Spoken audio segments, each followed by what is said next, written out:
this year in 2024 as president of SPE. Have been with the organization as a volunteer member since I started in the industry, going back about 20 years ago, and have been on the executive board for the last 8 years, and currently in this president role, as we say. So very much focus myself on sustainability. Have done quite a bit of development work in business school on this, with a lot of startup companies focus on a couple of different areas, including wastewater treatment, second generation cellulosic ethanol startups, energy efficiency software, demand response programs. So as an engineer adjacent individual myself, I like to say that I have knowledge that's probably about a mile wide and an inch deep, as opposed to some other guys that may be an inch wide and a mile deep. So hopefully that puts me in a good position to be a moderator here today, and be able to touch on a couple of different things that we saw across the course of the conversations and presentations yesterday and today. So, but one comment that he mentioned that ties into something I read in the newspaper this week, which I'd like us all to sort of think about, is this was actually in relation to upcoming regulation for artificial intelligence. The European Union is now looking to put forward new regulations and protections for consumers on the use of AI generated content in particular. And the mantra that is being put out by Silicon Valley and others is that regulation stifles innovation. Right, that's probably something that we've all heard in some form or fashion, whereas, the Wild West of capitalism, we don't like regulation or rules, and yet we look at the European Union with so many regulations that come from Brussels, and most of us in some way in our plastics experience will almost always say that Europe is ahead of us for some reason, right? Whether it's in machine technology, whether it's in regulations related to sustainability. And so I think that serves as a counterpoint to the notion that regulation stifles innovation. In fact, I think it was Michael Porter who says that regulation can actually spur innovation, because you actually have to innovate your way around some of the new regulations that maybe come into place. So maybe just looking at injection molding technology first, most broadly, can you guys just say a little bit about how you've seen the evolution of injection molding technology from the machinery and process control standpoints, with a little bit of focus on the US technology in particular, because as I understand it, there's not too many injection molding machinery companies left in the States. So does anybody want to pick that up and just talk a little bit about the impact of regulation on innovation in injection molding technology specifically? I'll jump in on it. The technology has changed a lot in the last 10, 15 years. A lot more process control and a lot more people that understand how to run the process controls. So it used to be a bunch of, for a lack of a better term, and I don't want to sound derogatory, a bunch of knob turners out there that really didn't know what they were doing on the machine. They just knew that if they turned this knob, it would do this. So there's been a lot more science put behind the equipment. And you're right, there's very few. I'm not sure if anybody's making machines in the U.S. anymore. So it's more of a process control where efficiencies are the main driver right now in the injection molding world. To kind of add to that, I think all that's completely true, but I think molding's also gotten more difficult in recent years. One, just due to material variation. There are so many different resins and proprietary resins and special blends, and you don't even know a lot of time what those proprietary blends are. There's just so much variety, and it feels like everything's kind of its own thing in a way. Which makes the life of a processor much more difficult, and you're just pushing the limits of physics a lot more. Things are getting thinner and smaller. Hot runners are becoming more prevalent, which we know are a bit more sporadic than, say, a cold runner system of the old days. So even though technology has gotten better, the problems have become harder to solve as well as kind of our industries evolved. Especially around the material side of things, like I mentioned, it's just, you add to the variety in the virgin world, and then you bring in the post-consumer world and that added variety, right? That, in fact, they have to deal with the variety up front already.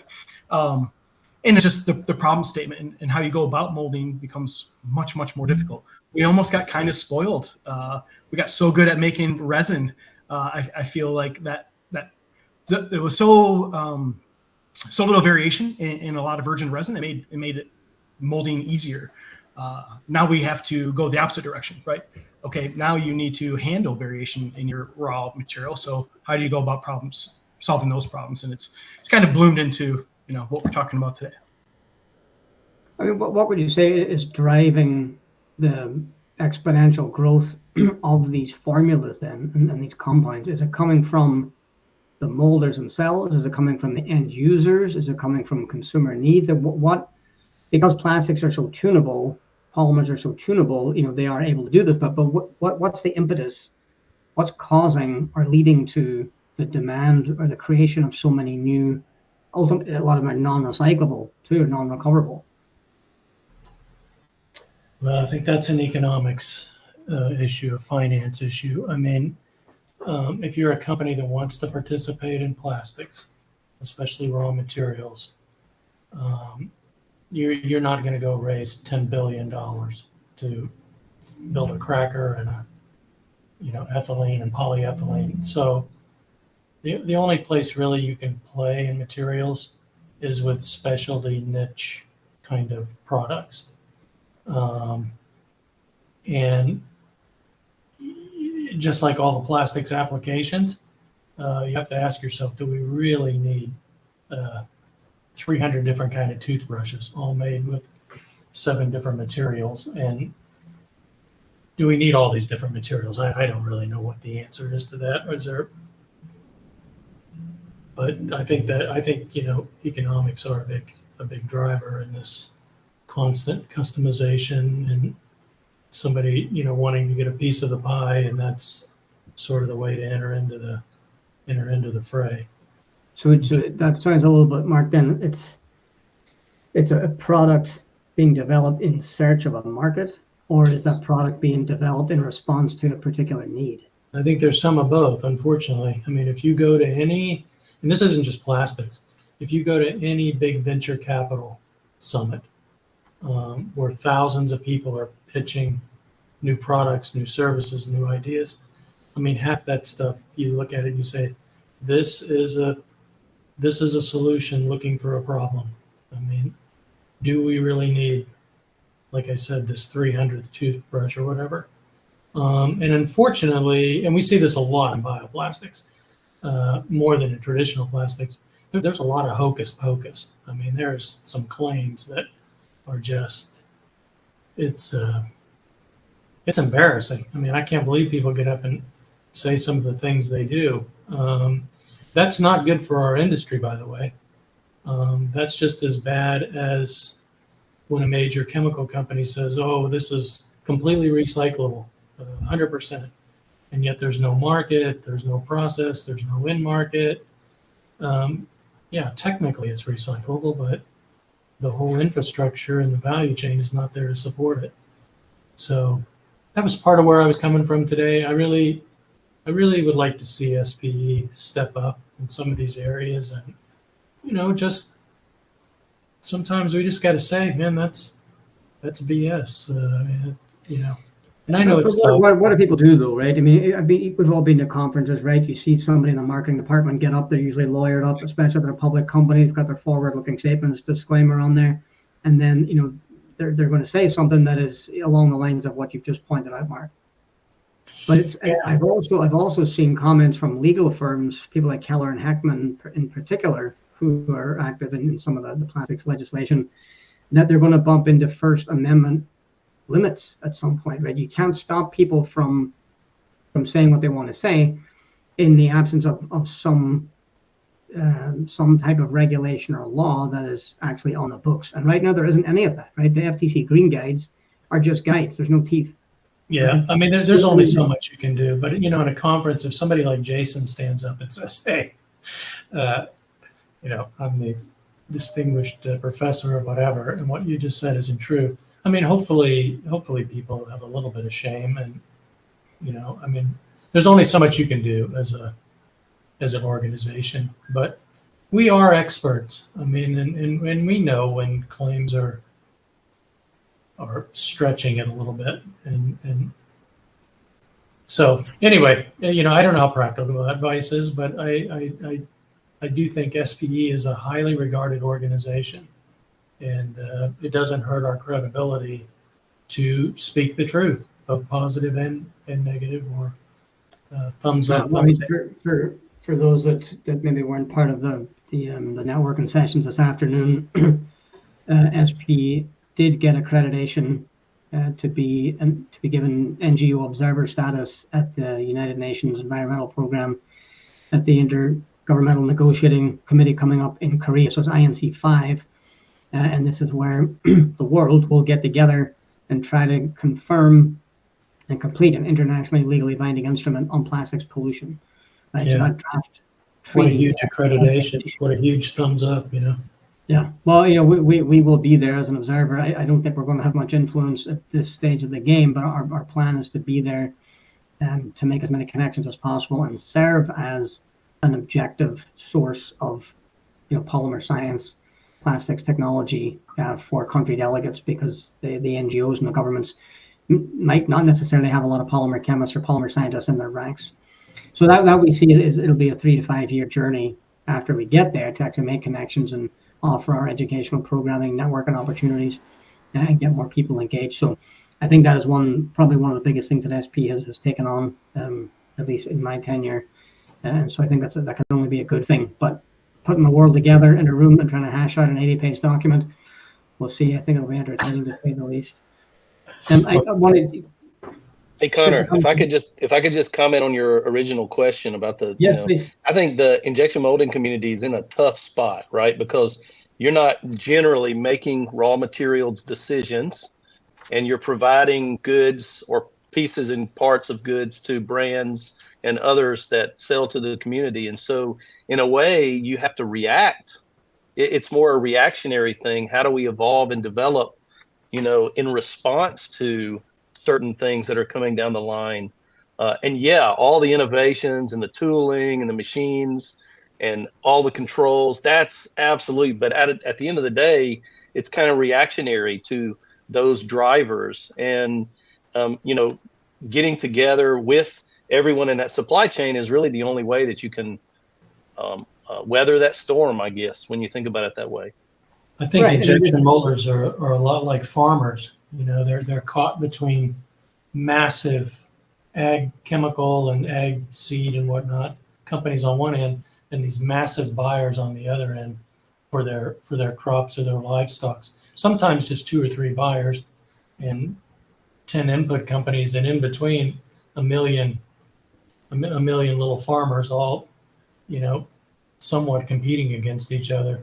It's really a tight squeeze, and I don't think margins are very high for most injection molders.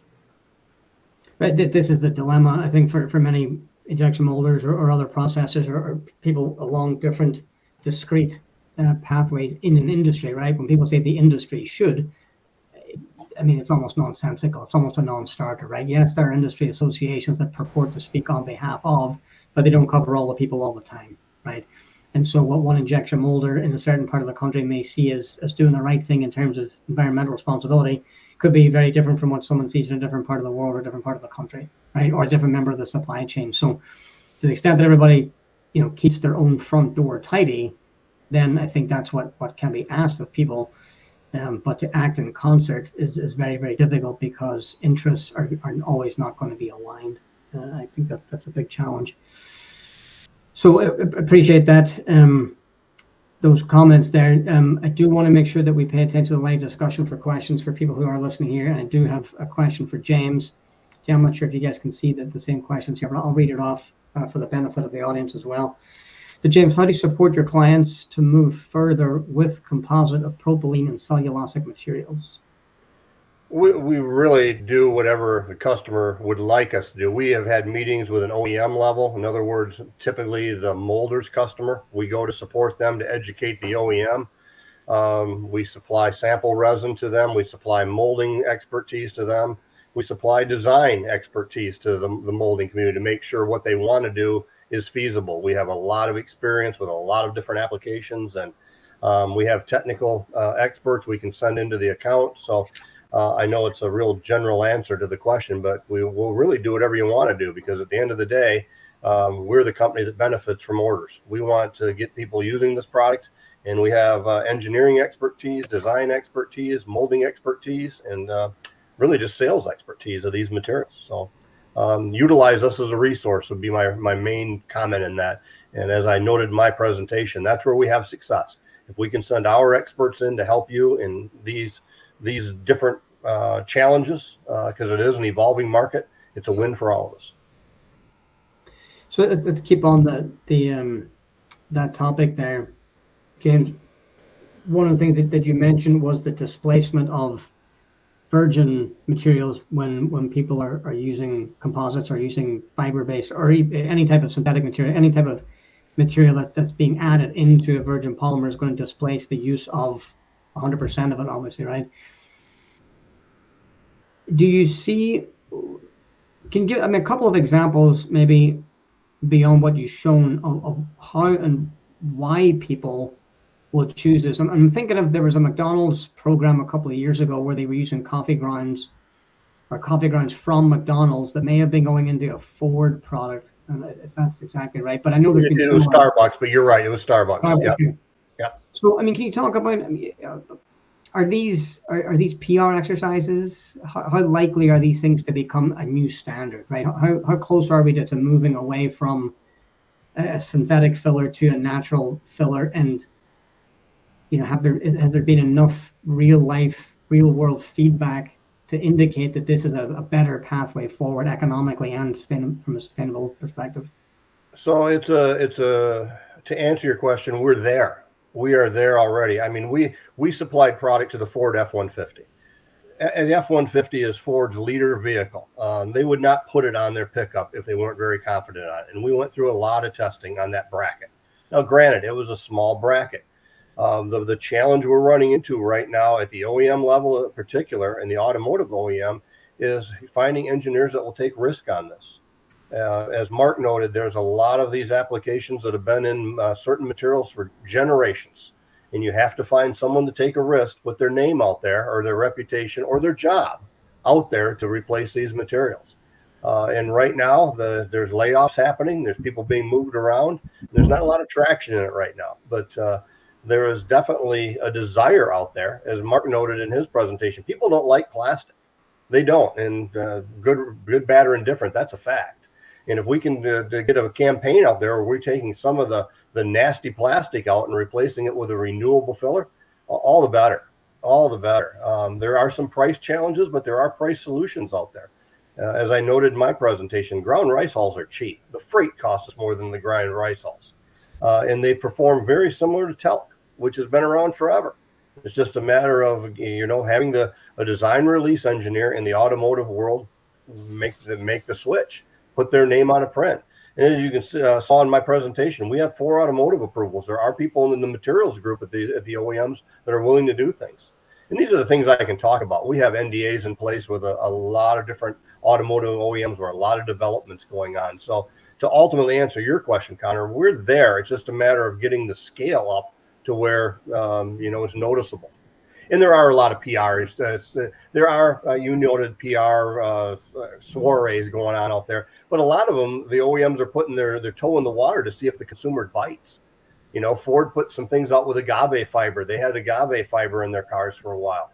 Then they had the coffee ground situation. They've had ground money in their cars. They've had ground wheat.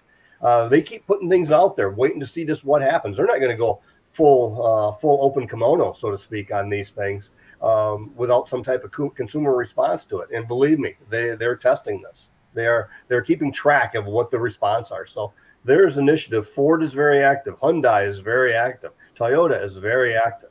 There's a lot of people that are very active in this space. It's just a matter of where the consumer response is. So for these particular components, though, they're not the most visible elements, right? I mean, the car companies have spent billions on the EV transition, billions. And it's not totally clear that consumers want those or are going to be able to maintain them over time, right? So is it just a matter of scale, visibility, shareholder pressure? I mean, some of the automotive components you see, I mean, the consumer doesn't see them in many cases, right? Well, yeah, I mean, even in traditional materials, the consumer's only going to see so much of the car. And there's a ton of plastic under the carpet. There's a ton of plastics underneath the hood. Give me all the plastics that's under the hood. I don't care if the consumer sees it or not. There's a lot of critical mass there. There's definitely some Class A surfaces, but that's going to be the last thing that some of the companies are going to give up, are their Class A surfaces that the consumer sees day in and day out. Because heaven help us if you get some type of failure in a Class A surface, maybe it doesn't age well with sun or something like that. Those applications take a long time before somebody will stick their neck out on those. There's a lot of applications out there that have very limited exposure to the consumer's viability of a product like that. You get one that gives you one negative, that causes you a lot of problems. Right, exactly. I mean, that's the thing that can set you back, 10 or 20 years. Absolutely can. Because of a failure, right? So, I mean, if we talk about the university labs and the types of testing that is going on in Dr. Lovett, I mean, are you guys seeing projects come through from these big inflection points in the economy, like from the automotive sector or others? I was just going to add to that. I mean, it does generate PR, but man, you should look up Henry Ford soybean car, 1941. I'm serious. It was embedded. It was always his dream to embed agriculture and the automotive sectors and industries together. I mean, Mark took us down a walk in history. You should look into that one. It's been something ingrained and inherent in their company since they came to fruition. These guys, Jim and Mark, have been, some of the most collaborative type of companies and individuals in sort of looking at and engaging in those university and industry collaborations. We work on so many different models. I mean, to have next year's innovation happen is probably not going to be the case and the place. But, and Mark always pushes us to focus, where are the ways that all of our companies can come together to put out data, statements, whatever that can help to inform maybe the industry and also the consumer. So, while the university structure, we've got testing facilities and all of these kind of things, and we're working on projects, hopefully impact projects, but the rate about which those innovations occur are not the same as that happen in Mark's company or Jim's company in a lot of ways. I mean, they're just not. They're slower. So how can we think about the ways that we can do what we have best, what we do best, come together and say, we really need to think about this microplastics problem in a different light. Is it the most important thing that we're dealing with? Is really 0.5% of our brain now plastic? Mark, I don't know where you got that one from, but I'm not surprised, but that is a shocking and scary statement to me. Even if it is inert, that's insane. Yeah, it's quite shocking. I mean, I heard it at a Senate hearing today. Who knows? I don't know if it's true. I'm not. I would definitely be very, very careful with some of these statements. The science behind them really has to be examined closely. Yeah. I mean, Mark, you had I sent you an email there because we talked about Notpla. Notpla, the UK-based startup company that just have raised close to 100 million for seaweed-based polymers, right? And they're seeking to replace plastic lining in takeaway containers and drinks bottles at marathons, and they've got edible pods for liquid containers. But on their website, just first of all, that seems like an interesting development for bio-based materials. That could be very interesting. We'll have a strong sustainability story. And while they're also promoting the benefits against single-use plastic specifically, which I think a lot of people will acknowledge is a challenge because there's too much of it and we can't really handle. We don't have the ability to recycle or deal with it well. Their website contains a lot of incorrect information based on one study that wasn't. They haven't published the next study that debunked it. So that the point there was that humans consume 5 grams of plastics a week. That's a credit card a week worth of plastic. I mean, on its face, that just doesn't sound feasible. Right. And the study that promoted it was found later to have cross-contaminated a lot of their data sets. And so they were wildly off by a factor of 10 to the 6th. Right? But yet once that toothpaste is out of the tube and the public has received it, that's it. It takes a very, very long time to displace something that the people want to believe to be true anyways. There's a lot of confirmation bias in the anti-plastics world.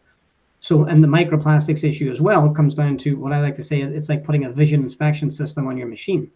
As soon as you start looking for something, you're going to find it, right? I mean, if we had vision inspection systems on soot and silica and quartz and all the other things that are in indoor air pollution, we'd be very concerned about a lot of those items as well. It's just the flavor of the month seems to be plastics, right?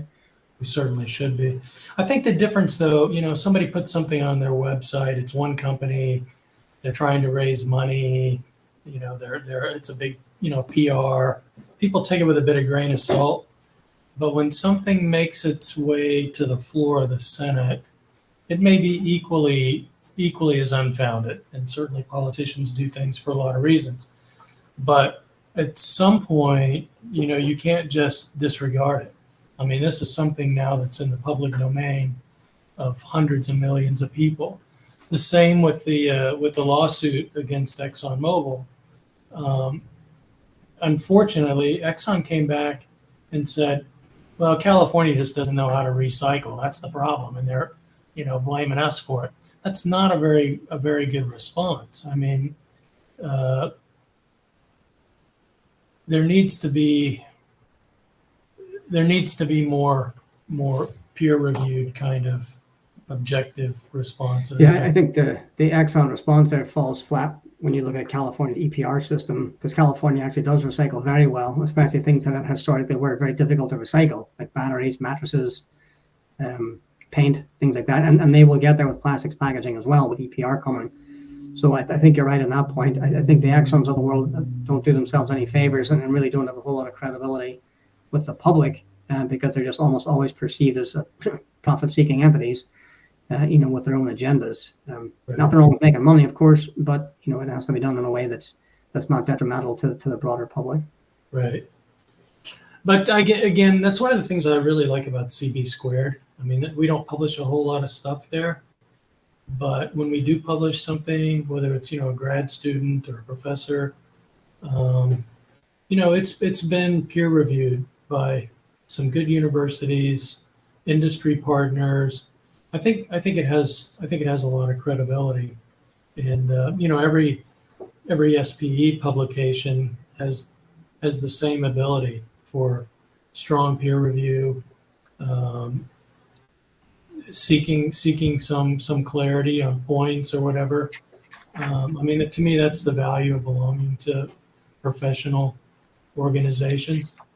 And I also like that over the years, you know, SPE, well, one, Conor, thank you for taking on that job. I used to have somebody that worked for me that was the president of SPE for one term. I'm surprised she kept her job. I mean, I never saw her. She seemed like full-time SPE and part-time working for me.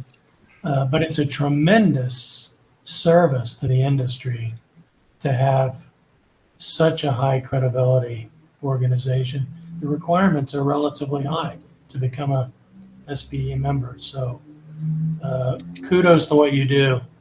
And I just say keep doing more of it, because we really need some voices for the industry. If we don't, it gets taken over by people that really we don't want speaking for plastics. We do, no, I mean, you're right. This is a volunteer organization. Still, I mean, that's our strength and our weakness in many ways, right? Where there's a lot of well-heeled, well-funded competition out there, both for eyeballs and for registration fees and conference fees. So, Right. But let's talk a little bit about CB2 there for a second, because I've seen the Europeans do a lot of collaboration and a lot of consortia, and so they end up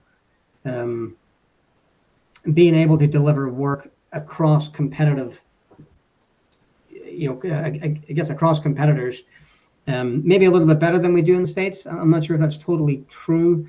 I mean, the CB2 then, as it's come together, what was the main driver of developing the consortia? Like whose idea was it? Who was the lead? How long has it been around? And are there other examples that we don't see as often?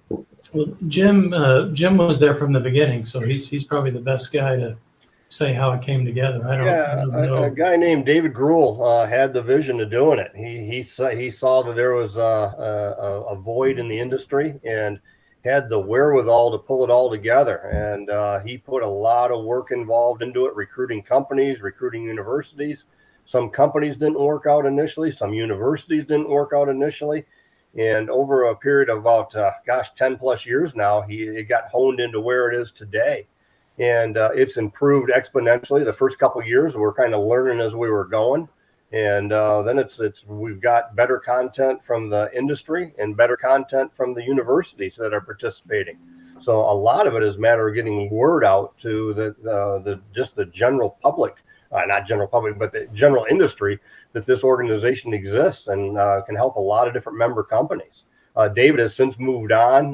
There's been a little bit of a change in leadership, but the function of the group is still the same. And as noted, I've been with it since day one. I think there's like 3 or 4 of the companies that are left that have been there since day one. And the overall focus is to provide solutions to industry. And it's more, they being universities, react to what the different industry members put out there. We give target projects that this is what we need help with, and they come back with solutions that they can support based on the university's offerings. And as Jason noted earlier, every university has a strong point, and it is very diverse. University of Georgia brought in a whole new aspect of sea ability, like ocean capabilities that we didn't have. North Dakota State, a huge amount of coatings knowledge that they have. University of Iowa State, a great amount of ag experience. And then you talk about Washington State, a lot of experience with wood and lumber and that type of thing. And then there's just the general knowledge that these very smart university people bring. It's really what it comes down to. There's a really good academic blend, and we're always looking for new members to help spread out the overall footprint of the CB squared group. So Jay, I think there were two examples you gave. One was the agave fiber composites, and the other was the potential for the biopots. If I remember the timeline, there was a 6-month assessment period for the projects. Was that right? Oh, well, yeah. So usually the projects that we have, there's a 6-month time between the time that the companies like Jim's company or Mark's company says, I'm really interested in this particular application, right? I want to see 80% rice oil, whatever it might be. I want to improve the fogging characteristic or anti-fogging characteristics of these composite materials. And then there's basically a 6-month period between that time frame and the time frame where all the industry faculty and participants will basically write a proposal and send it back to the IAB, our advisory board, our industry advisory board, to evaluate that. There's a 6-month period between conception of that idea and then when the companies execute and vote on the top projects. And then the projects, like we said, are 1-year projects. So they can be extended depending on the depth and the breadth of those projects, but they're meant to be 1-year projects, January to December. We push very hard. Every project is required to meet with its industry sponsors, its advisory board members every month for updates. If the project's not going well, there's a go, no go, pull the hook sort of thing that can happen in the middle. So the time frame is deliberately short from in a unit, compared to a federal grant, for example. The time frame is deliberately short to try to spur a little bit of that innovation and really focused on just the industry interacting with the academic side. And, a lot of companies do it just to recruit the students that are working on those projects. I mean, that's a huge part of it. The program itself, it's IUCRC, has been around since the Nixon administration in the National Science Foundation. I think there are 40 or 50 IUCRCs, Industry University Collaborative Research Centers, that are ongoing right now in so many different areas. Ours actually has the lowest membership fees. Therefore, we have to have the most companies to maintain funding from NSF. So we're one of the larger centers, the one that NSF always wants to look at what we're doing. It's very tough to, make sure, Amazon, RheTech, and Green Dot align on projects because they have so many different interests and needs. So, we try very hard to do that. It's not for everybody. We've had many companies that join and then decide their projects aren't getting funded. This is not, they need to refocus their priorities and then they'll drop off. And that's totally expected, to be honest with you. And then we've had projects that drop off and companies that drop off and then come back, because you guys know how industry guys know, your research funding pool of money is probably not enormous. And so we understand that. And so, we're trying to think about it, with short-term projects, but long-term visions for the bioplastics industry. So it is uniquely for bioplastics, and so by definition, all of the projects are going to be sustainability themed in some form or fashion, right? Based on that. Absolutely. The majority of our companies are at beginning of life, carbon footprint, carbon goals for their company, or end of life. What's happening at the end of life for the. So at any point in these, so if you try to draw a couple of threads of thought here together. There's the green premium, right, which has been one way of saying, or the sustainability premium. The opposite side of that is the cost externalities that are not factored in. So Mark showed a slide of like the cost of the plastic material, but then the societal cost is 10 times that. Those are essentially the externalities that society is paying. That's not captured in the good or service. Have there been any of the studies that have looked at the potential ways to bridge the cost gap, or the perceived cost gap, the cost externalities from bio-based solutions to fossil-based solutions, at least in plastics? I think the ones that are moving the quickest are where we can find that biodegradability, compostability, something like that, brings a functional need as well as just an environmental need.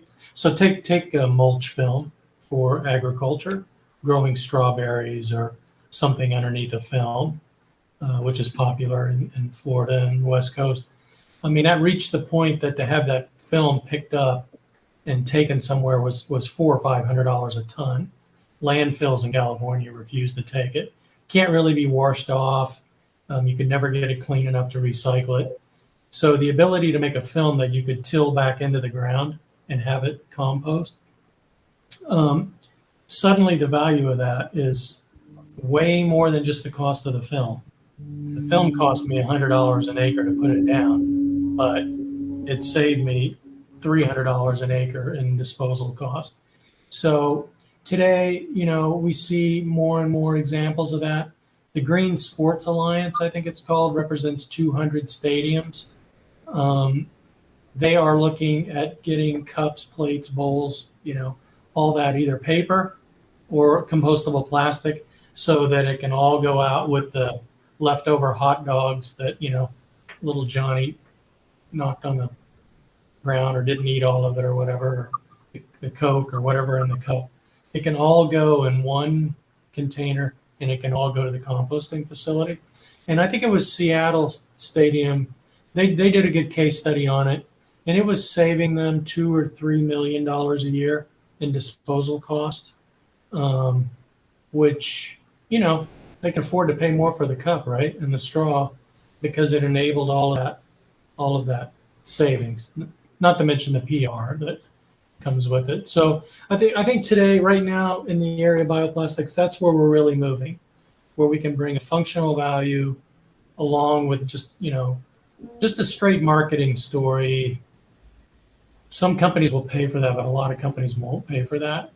So, right. The total cost of ownership argument is tough. When you've got your purchasing guy that's focused on getting the lowest price possible, irrespective of the savings that accrue later on, right? So it's your capex versus your opex, which is always a challenge, no matter what the industry or no matter what the product, right? But let's just go back to the definitions then, just if we can, because I think it's still, even for people that are in the know, the difference between biodegradable and compostable, Jason, as you spelled it out, was for biodegradable, degradation results from naturally occurring microorganisms such as bacteria, fungi, and algae. The compostable was the same up until the point where it yields CO2 and water. Well, biodegradable yields CO2 and water. One of the things I like to say is an industrial composting facility that is the fastest way to convert food waste, bioplastic waste, if it's suited to value-added secondary market product that retains water amend soils, acts. It's not a fertilizer, but it acts like a fertilizer in many ways. That industrial composting facility is man-made. It doesn't exist anywhere on Earth, right? It's high temperature, what they call thermophilic organisms, this kind of thing. It's a man-made facility, and the distinction there, and where the real challenge occurs is, you got this community knows very well about mechanical properties, thermomechanical properties. A material like PLA, for example, that has a high glass transition temperature, 60 degrees Celsius, close to 60 C. If you put that material, it's a material that can biodegrade once the natural, what we call hydrolytic degradation, where you got to get close to the TG for water to start breaking down the material to a molecular weight about which microorganisms can eat it. Okay, and that molecular weight is less than 10,000, for example. So basically, if you put a material like PLA into a backyard soil environment that will never reach that temperature that will allow that hydrolysis to happen, that material won't be broken down by microorganisms, or the rate about that will be broken down will be exponentially larger because of the kinetics of that process. Yeah. And so the distinction there in a compostable setting, in the U.S. certification, that industrial composting is a man-made structure. That's the fastest way to turn over food waste, bio waste, and it doesn't really exist in the environment, right? So, and not all compostable polymers can satisfy biodegradable in other receiving environments.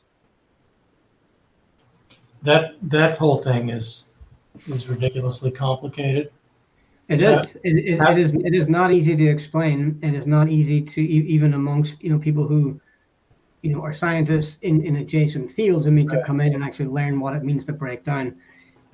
It is very challenging, which makes it even more confusing for consumers. But it also leaves a lot of room for exploitation from there you go. And this is a huge problem, which tarnishes the industry's name, right? Yeah. Mark, you may know this guy, Bob Lowell of the Spring Network. He's quite vocal about some of the way things should be promoted or not, especially when it comes to compostable or biodegradable plastics. I think he makes some good points, but again, it's what problem are we solving, right? And if you just organizations who choose to go to PLA because it's in theory compostable but in practice not, we're not solving any problems, right? It's certainly not a GHG savings either. There's quite a few LCAs that show the propylene has a lower environmental footprint than PLA, mainly due to process heat and some of the land use issues.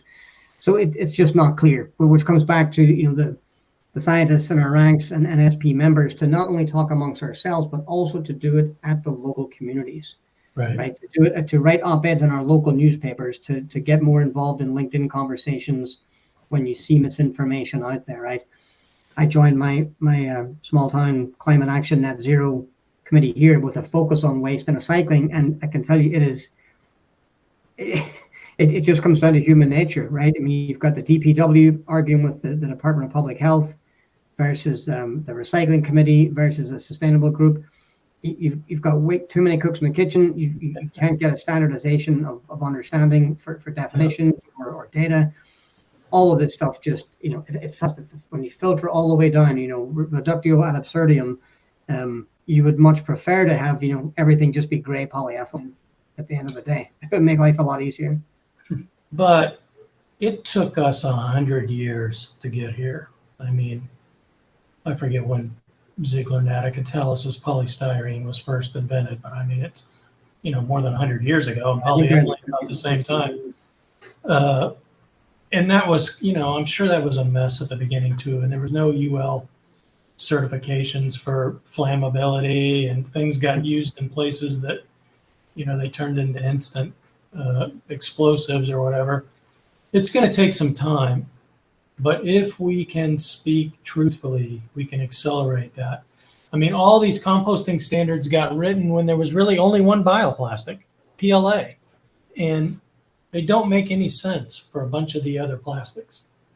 because other plastics don't behave like that. They don't have to reach the glass transition temperature for the bugs to eat them. Yeah, I mean, the people who are writing the regulations for this or the protocols, are probably understaffed. I mean, APR is having update protocols for elutriation for LDPE parts that are written based on HDPE parts when MRFs didn't have the right type of equipment 20 years ago. So there's quite a bit of lag. Yeah, I think the private industry, private investment, even with some of these consortia, are moving things along a little bit faster than the rules and regulations can keep up with, right? I mean, I think that's a big part of it. Yeah, and I don't think we can expect that. I mean, look at every other regulation, whether it's automotive or medical or laws, for that example, in the legal system. I mean, it takes a long time to get through that. But if there is one, voice of authority saying, okay, look, we recognize this can't change tomorrow, but this ASTM standard doesn't make any sense. It ought to be something else. We know more than that now. The other confusion are like Braskem's green PE, which is 100% plant-based, but it's not biodegradable. Right. That's a super hard concept for a lot of drop-in material that can be recycled with the polyethylene stream, right?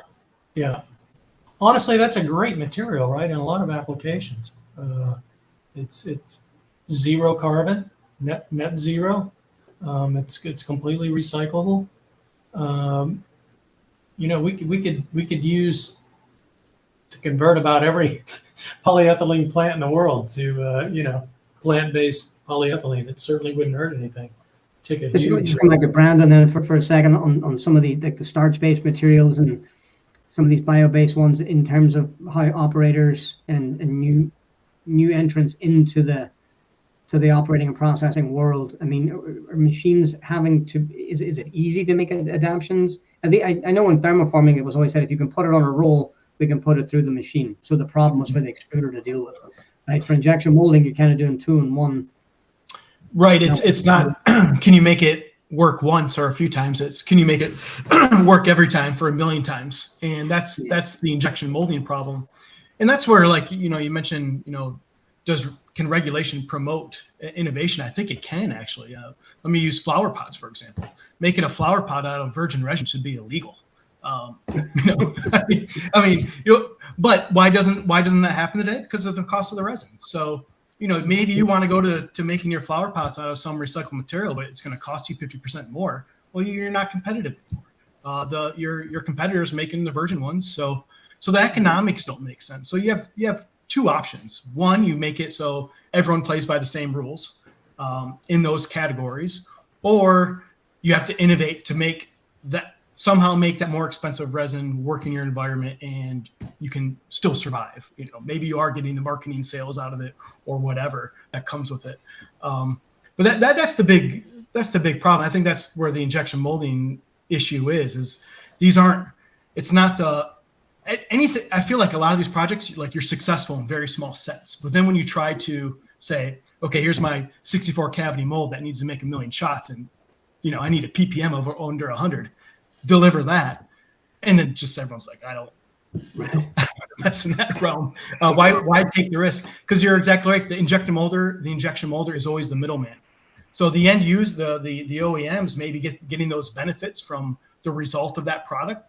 The injection molder is not seeing any of those savings. They just have to deal with the new problem, which is probably a harder problem because now your raw material varies, or varies differently, or acts differently than what you're used to.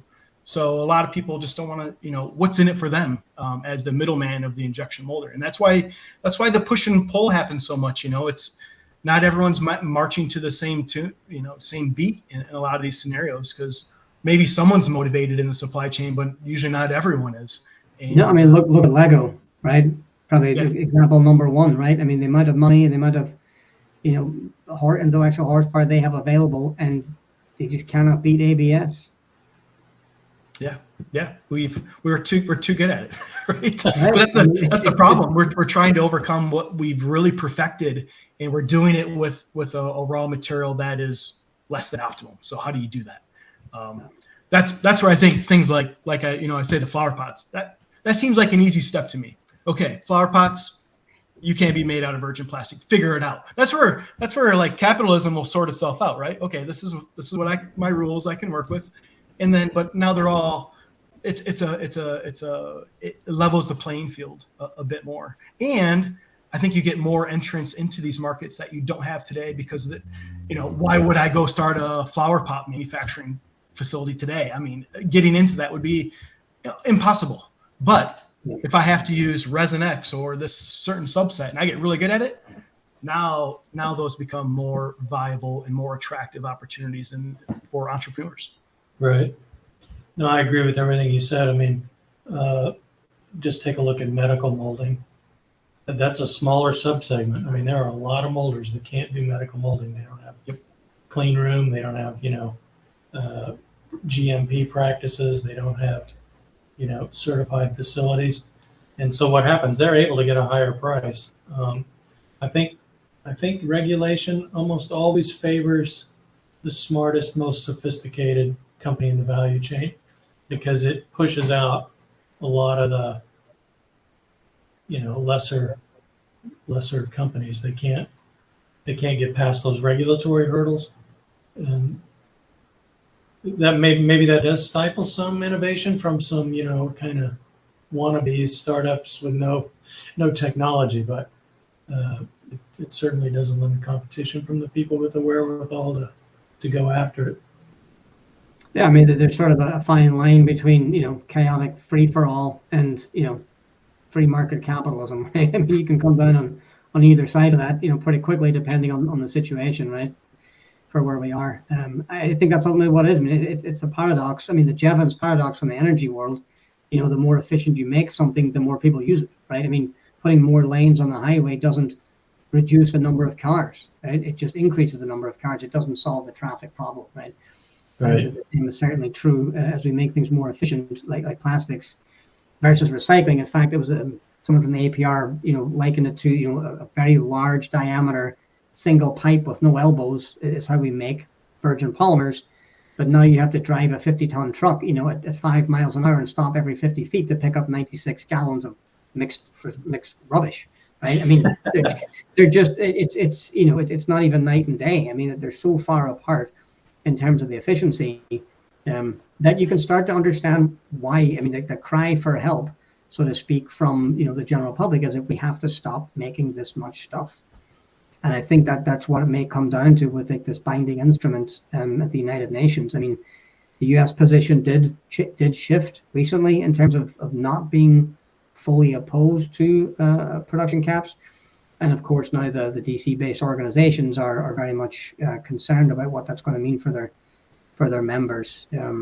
So stay tuned. We'll certainly be providing updates to our members, hopefully by the end of the year, if not early January, on whether or not we arrive at a treaty and what the implications might be. So, just out of curiosity, are there any other products that there's a production cap on? I was trying to think of another example, but I couldn't. Even at a global level where it's been. Yeah. Is there anything, not plastics, but I mean any commodity or anything where we cap the production? Diamonds. That's okay. Well, yeah, I mean, oil, right? I mean, think about anytime there's a monopoly producer or cartels, right? They're going to do it that way. That's a good question. I mean, outside of the monopolists or oligopolists, which usually aren't operating in conjunction with the United Nations. Should other materials be subject to the same thing? I mean, metals and mining have a much bigger footprint. There's much more of them, and their environmental footprint is much worse than plastics, right? It's just plastics are in the public eye because of things like David Attenborough and so the rise of social media and the ability for images and information to go viral, and misinformation, of course, too. So Project Drawdown, if you're familiar with that, is a very interesting website that talks about the biggest impacts of human activities on the world in general. And actually deforestation is number one. Deforestation is the single biggest contributor to global warming and climate change. The use of plastics is way down the field. So refrigerants, metals and mining, electricity production, Bitcoin, all these things have much larger footprints. And if we tackle those, we'd have a bigger impact on overall emissions reduction. But that's not where we are at the moment. So, but I would encourage people to look at that because it does make for very interesting reading. Project Drawdown. Drawdown? Yep.